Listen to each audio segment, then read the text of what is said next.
the two-week encampment where the body of dull care, symbolizing woes and concerns, is burned on an altar in front of a big owl statue. When that ceremony ends, they all start to cheer and yell. You have to ask yourself why it is that somebody would want to do that, let alone these elite people. And if you look at the elite throughout history, many of the people that achieve pinnacles of power are into the occult. They seek a supernatural way to gain power.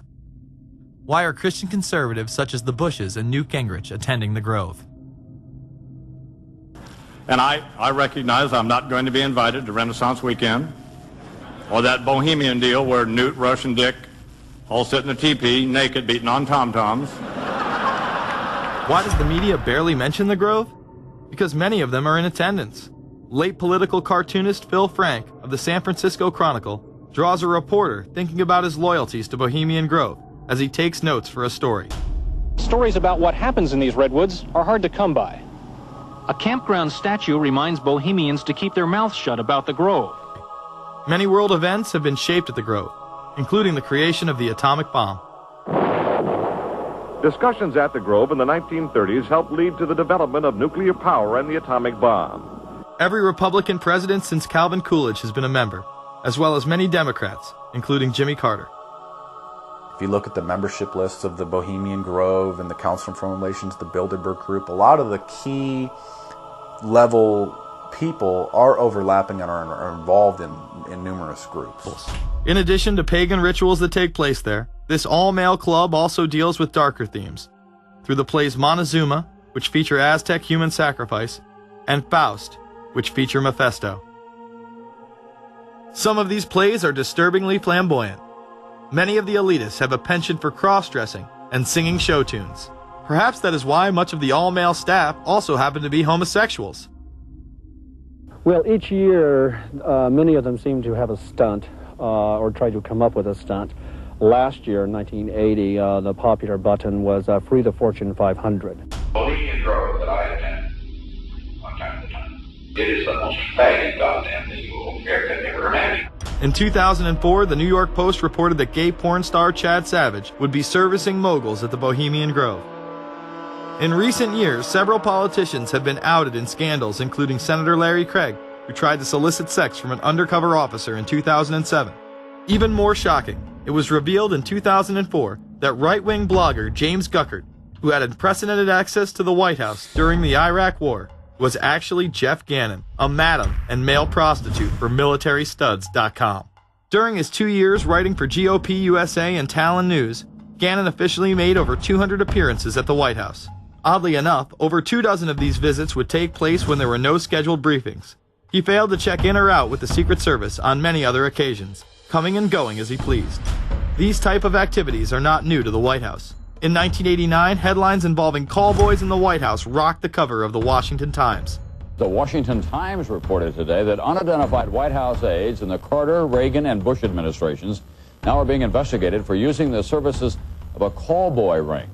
The paper reports that 2 of the male prostitutes were given a late-night tour of the White House last year. Hundreds of credit card receipts obtained by the Washington Times confirm that its clients were key officials of the Reagan and Bush administrations, military officers, congressional aides, and U.S. and foreign businessmen with close social ties to Washington's political elite. This ring extended beyond the White House and into Congressman Barney Frank's bedroom. Barney Frank, one of 2 openly homosexual members of Congress, acknowledged having used a male prostitute, whom he then hired as a personal employee. The man had keys to Frank's basement apartment on Capitol Hill. Frank paid him approximately $20,000 out of his own pocket to be his housekeeper and driver. But as first reported in today's Washington Times, the man was on probation for sex crimes and a drug conviction, and he ran a prostitution business out of Frank's home. Although Frank tried to claim ignorance, Stephen Goby, the prostitute in question, claimed that Frank was completely aware of what was going on, and was even receiving free and discounted sexual services. The fix seemed to be in. Frank was threatening members of Congress to remain silent prior to being exposed in this sex ring. Massachusetts Democrat Barney Frank, a homosexual, threatened to expose fellow congressmen he knew to be gay unless they stopped spreading rumors. Questions stopped, and Frank walked away with a slap on the wrist. Some members of the Ethics Committee were disgusted.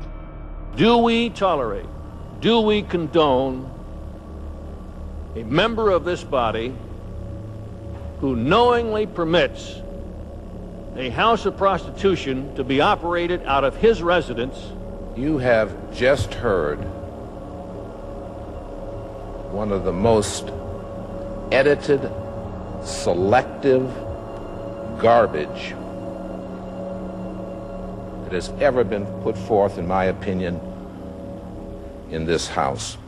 Again, we see people of the highest levels of power involved in the most repulsive and decadent of crimes. They couldn't care less about the code of conduct that's taught in all major religions about treating others the way that you want to be treated.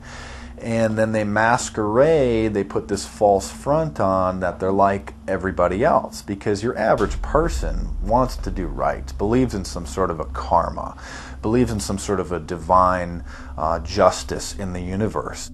And so these people need to put on this front that they're like the average Joe in middle America, that they go to church every once in a while, and that they believe in an afterlife and a divine justice. And so they have to put on this front that they're like everybody else in order to get elected and to be accepted and to not have people look at them suspiciously, because if somebody goes around and openly admits that they were an atheist or that they were of some obscure religion, people aren't going to throw their support behind them as much, and they're not going to trust them as easily.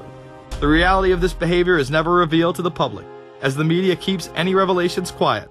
Unfortunately, these type of activities continue to this day. Florida Congressman Mark Foley chaired the House caucus on missing and exploited children, and went on television praising Chris Hansen's To Catch a Predator series.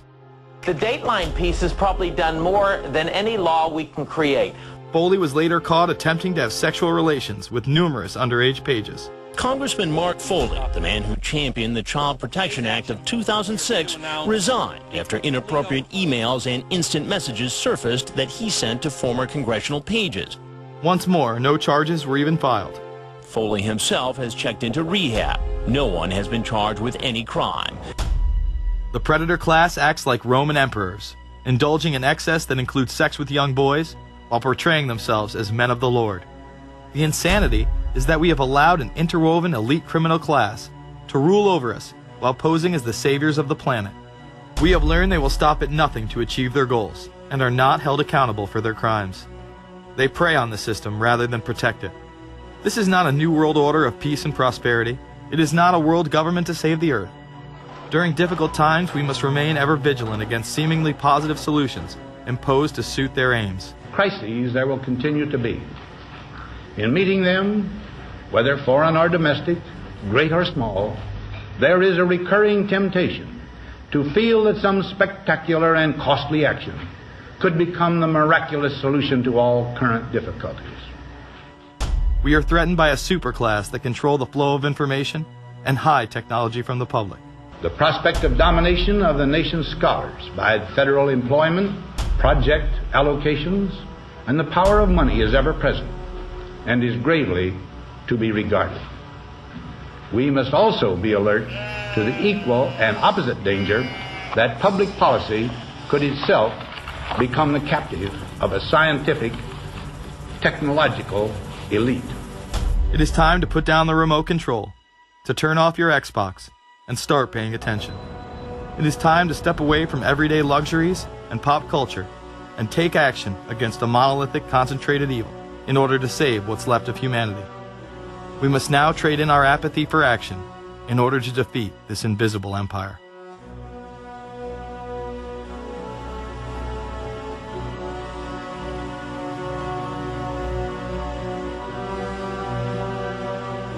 How set up are we to deal with this new world order? I think we're going to hear a lot about that today. Let's take the New World Order. It's an interesting phrase. I've been thinking a little bit about the structure of the world, right? The New World Order, as everybody says. The peace could yield to the pernicious New World Order. The New World Order. The New World Order. The New World Order. The New World Order. This New World Order. Stay fixed on your goal of imposing the New World Order.